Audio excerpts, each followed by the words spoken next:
again join the roar of the pro. Oh! Oh, what a shot! Left hand. And Pagaling is down. And Oxygen now being abandoned his right jab from different angle in his body. That is a jab and a straight from Jover. Good setup with the hook. Bagsak po ang kalabang Hapon.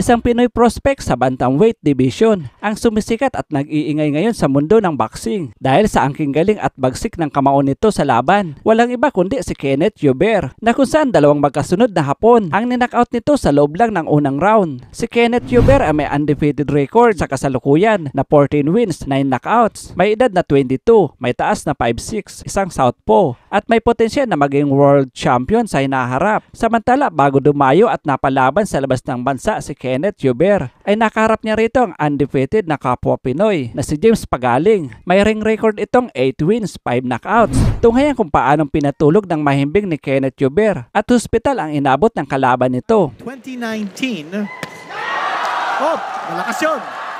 5-time active performer just like Pagaling.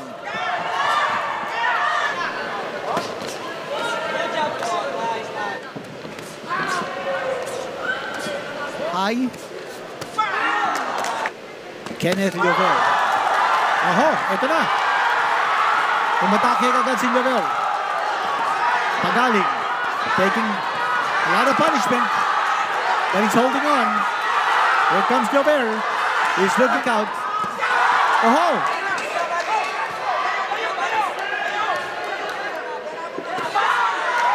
Kenneth Jover cannot crowd.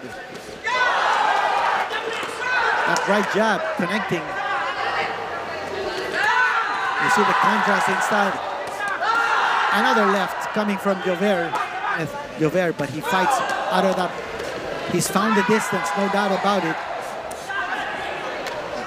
Now he's putting the pressure on Jover. Jover fighting. Pagaling's got to go to the body. He's got to slow down Jover. Referee Pocosol. Oho! Oh, another right hand connected by Jover. Yung dynamite exploding. Oh, connection there by Pagaling. A right hand to find his range. I think he might have hurt Jover. It was a big right hand that connected. You don't see Jover as active. Looks like on the strength of that one big previous round. He's fighting a little more cautiously in this round.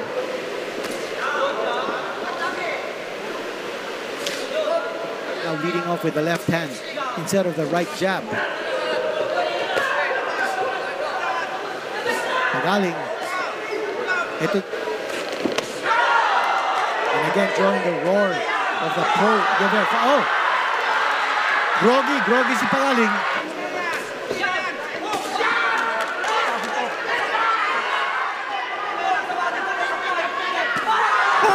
Shot, left hand, and Pagaling is down, and he's gone. Oxygen now being administered, abandoned his right jab from different angle. We saw on the mouth of...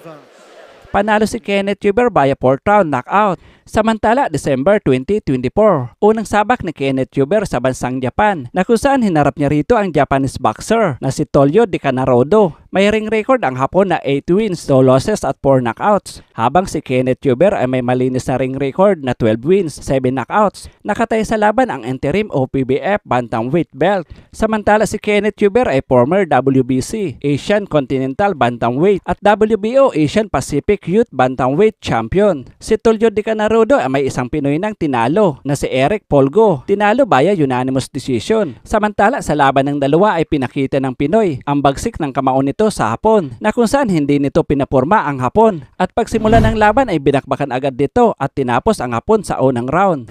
Jover now takes center of the ring, opens up with the jab. Good straight to the face of Tulio. Definitely got his attention.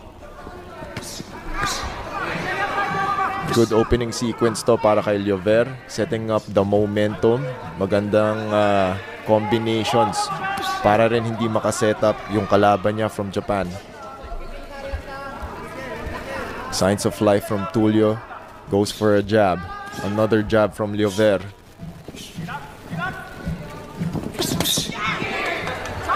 That is a jab and a straight from Liover.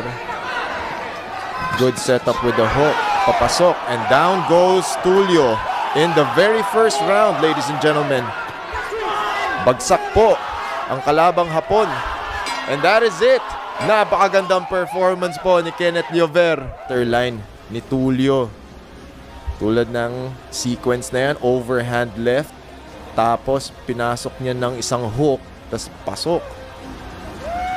Panalo si Kenneth Liover via first round technical knockout. Samantala nito lang March 24, 2025 ay muling dumayo at napalaban si Kenneth Liover sa bansang Japan na kung saan isang Hapon na malakas at veterano ang pinangtapat sa Pinoy na si Keita Kurihara. May ring record ang Hapon na 19 wins, 8 losses at 16 knockouts, habang si Kenneth Liover ay may undefeated record na 13 wins, 8 knockouts. Nakatay sa laban ang OPBF bantamweight belt. Samantala si Keita Kurihara ay may 5 Pinoy nang tinalo at knockout, sina Engelbert Moralde, Ryan Lumakad, Warlito Parenas, Renan Portes at Froilan Saludar tinalo sa pangalawang paghaharap via 8 round TKO. Dito sa dalawang to ngayon, parang sino na lang yung unang bibigay.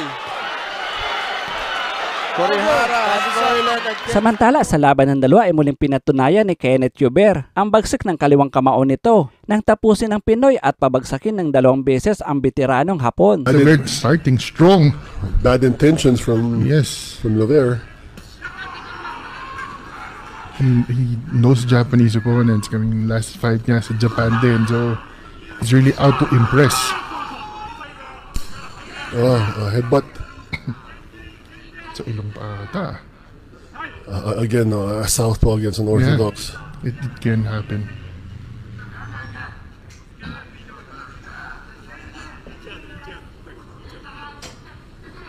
Again, referee warning them about the headbutts, clash of heads. The thing is, yung sa height difference sila, medyo possible talaga mangyari yung mga headbutts yan, lalo na they're both, moving forward sabay. Kurihara with a good right there. Again, a lead right. You're landing really good punches. Landed with a good left over there. Another one.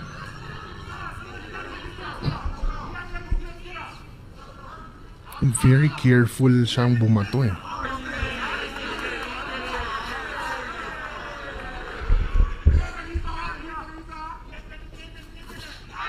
See, this is where Kurihara's veteran, being a veteran comes in. No? You can see him. He's stalking, but he's slowing down the fight. No? Yes. He's coming in very, very patient. And in the case of Kenneth Liover naman, he's very relaxed, very patient, very confident dito sa laban to, which is good. Yeah, he's using his footwork is in and out.